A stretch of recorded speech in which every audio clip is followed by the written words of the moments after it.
আসসালামু আলাইকুম রহমতুল্লাহি বরকাতুহ। আশা করি সকলেই ভালো আছেন। এই ভিডিওটি হচ্ছে যারা নতুন তাদের জন্য, আমার শ্রদ্ধেয় যারা বড় ভাই আছেন, যারা গাড়ি সম্বন্ধে জানেন বুঝেন, তাদের জন্য এই ভিডিও না। আমার কথার মাঝে যদি কোনো ভুল বেয়াদবি হয়ে থাকে তাহলে অবশ্যই আপনারা ক্ষমা দৃষ্টিতে দেখবেন। আর যদি ভিডিওতে দেখানো বা বলায় কোনো ভুল হয়ে থাকে, যারা জানেন বুঝেন সিনিয়র আছেন, তারা আমার ভুলগুলো সংশোধন করে দিয়ে আমার পাশে থাকবেন আশা করি। যারা ফেসবুক থেকে দেখছেন তারা লাইক কমেন্ট শেয়ার করে দেবেন, ফলো দিয়ে পাশে থাকবেন। এবং যারা ইউটিউব থেকে দেখছেন তারা লাইক কমেন্ট শেয়ার করে চ্যানেলটিকে সাবস্ক্রাইব করে রাখবেন। চলুন ভিডিও শুরু করা যাক। এটা হচ্ছে স্টার্টিং হুইল। বাম পাশেরটাও হর্নের সুইচ, ডান পাশেরটাও হর্নের সুইচ। স্টিয়ারিং এর ডান পাশে যে লিভারটি দেখতে পাচ্ছেন, এটার কাজ হচ্ছে, এটা নিচের দিক বা ডান দিকে দিলে ডান দিকের ইন্ডিকেটর জ্বলবে, এটা উপরের দিক বা বাঁ দিকে দিলে বাঁ দিকের ইন্ডিকেটর জ্বলবে। এটাকে সামনের দিক বা উপরের দিক নিজের দিক টান দিলে আপার ডিপার জ্বলবে। এটাকে নিচের দিক ধাক্কা দিলে বা পিছনের দিক ধাক্কা দিলে হাই লাইট জ্বলবে। ডান পাশের সুইচটি এক ঘাট দিলে পার্কিং জ্বলবে, দ্বিতীয় ঘাটে হেডলাইট জ্বলবে। আবারও দেখাচ্ছি, এটা পার্কিং, এটা অফ। প্রথমটা পার্কিং জ্বলবে, দ্বিতীয়টায় হেডলাইট জ্বলবে। নিচের দিক বা পিছনের দিক ধাক্কা দিলে হাইলাইট জ্বলবে, আবার টান দিলে লো লাইট জ্বলবে। উপরের দিক টান দিলে আপার ডিপার বা ফ্ল্যাশ। স্টিয়ারিং এর বাম পাশে যে লিভারটি দেখতে পাচ্ছেন, এটার কাজ হচ্ছে, এই যে এখানে যে চিহ্নটি দেখতে পাচ্ছেন, এইখানে একটা সুইচ আছে। এই সুইচটাতে একবার চাপ দিলে একবার পানি উঠবে, দুইবার ওয়েফার ঘুরবে। এবং এই যে চিহ্নটি দেখতে পাচ্ছেন, এটাতে উপরের দিক টান দিলে নিরবিচ্ছিন্ন পানি উঠবে এবং ওয়েফার ঘুরতে থাকবে।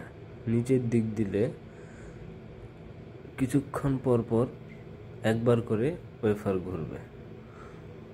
মাঝখানে দিলে অফ।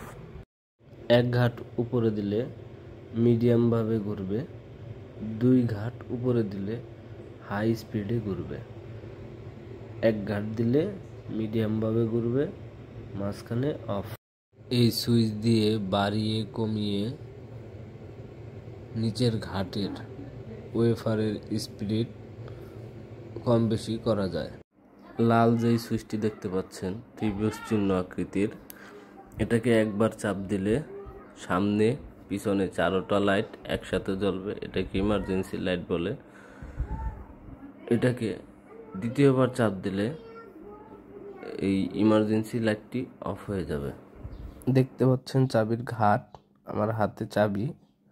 চাবিটাকে প্রথম ঢোকাতে হবে, ঢোকানোর পর এক ঘাট দিলে গাড়ির লাইন চালু হবে, মেন লাইন চালু হবে। দ্বিতীয় ঘাটে গাড়ির ড্যাশবোর্ড সহ সকল অ্যাক্সেসরিজে লাইন পাবে এবং তৃতীয় ঘাটে সেলফ হবে। সেলফ হলে গাড়ির ইঞ্জিনটি চালু হবে। সেলফ দেওয়ার পর ইঞ্জিনটি চালু হলে সেলফ থেকে হাতটা সরিয়ে চলুন জেনে নেওয়া যাক ড্যাশবোর্ডের চিহ্ন এবং মিটার সম্বন্ধে। এটা হচ্ছে টেম্পারেচারের কাঁটা বা হিটের মিটার। এটা হচ্ছে স্পিড মিটার বা কত কিলো গতিতে চলছে সেই মিটার। এই যে আঙ্গুলের মাথায় দেখতে পাচ্ছেন সেট লেখা একটি সুইচ, এটা হচ্ছে ট্রিপ এ এবং বি সেট করার সুইচ। ডান পাশে ট্রিপ এ এবং বি মোড চেঞ্জ করার সুইচ। তার পাশেও যে উপরে দেখতে পাচ্ছেন, এটা হলো ফয়েলের কাঁটা বা তেলের মিটার। উপরেরটা হচ্ছে আরপিএম মিটার বা ইঞ্জিনের কাঁটা। এটা হচ্ছে অরিজিনাল কিলোমিটারের মিটার বা ওডি মিটার। এখন আমরা জেনে নেব গাড়ির ড্যাশবোর্ডের কিছু চিহ্ন সম্বন্ধে। যে সুইচ দেওয়া মাত্রই দেখতে পাচ্ছেন বাম পাশের হলুদ, এটা হলো ইঞ্জিনের চিহ্ন। লাল উপরে যেটা দেখতে পাচ্ছেন আঙ্গুলের মাথায়, এটা হচ্ছে মোবাইলের চিহ্ন। তার নিচেরটা হলো ব্যাটারির চিহ্ন। এবং কি সুইচ দেওয়ার পর যে দুটো চলে গেছে আবার দেখাচ্ছে, সুইচ দেওয়ার পরে ডান পাশের এটা হচ্ছে পার্কিং চিহ্ন, বাম পাশেরটা হলো হ্যান্ড ব্রেকের চিহ্ন। আমি আবারও দেখানোর চেষ্টা করছি। সুইচ অফ করলাম, আবার অন করলাম। বাম পাশেরটা হলো হ্যান্ড ব্রেকের চিহ্ন, ডান পাশেরটা হলো পার্কিং। ডান পাশের কর্নারের এটা অ্যাক্সিলারেটর, মাঝখানের এইটা ব্রেক, বাম পাশের কর্নারের এটা ক্লাচ, ব্রেক, অ্যাক্সিলারেটর।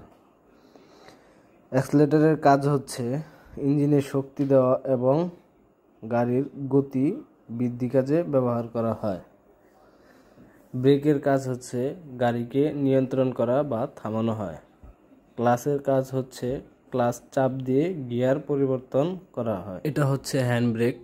এটাকে উপরের দিক টানলে পিছনের দুই চাকা লক হবে, নিচের দিক ধাক্কা দিলে এবং কি সুইচে চাপ দিলেও চাকা আনলক হবে না। গাড়ির চাকা আনলক করার আগে উপরের দিক টেনে সুইচে চাপ দিয়ে নিচের দিক ধাক্কা দিলে চাকা আনলক হবে। এটা হচ্ছে গাড়ির গিয়ার লিভার। গাড়িটি 6 গিয়ারের গাড়ি, 5টি সামনে, 1টি পিছনে। গাড়িটি গিয়ারে ফেলার আগে দেখে নিতে হবে গাড়িটি নিউট্রাল আছে কিনা। নিউট্রাল থাকলে বাম দিকের সামনে ফার্স্ট গিয়ার বা প্রথম গিয়ার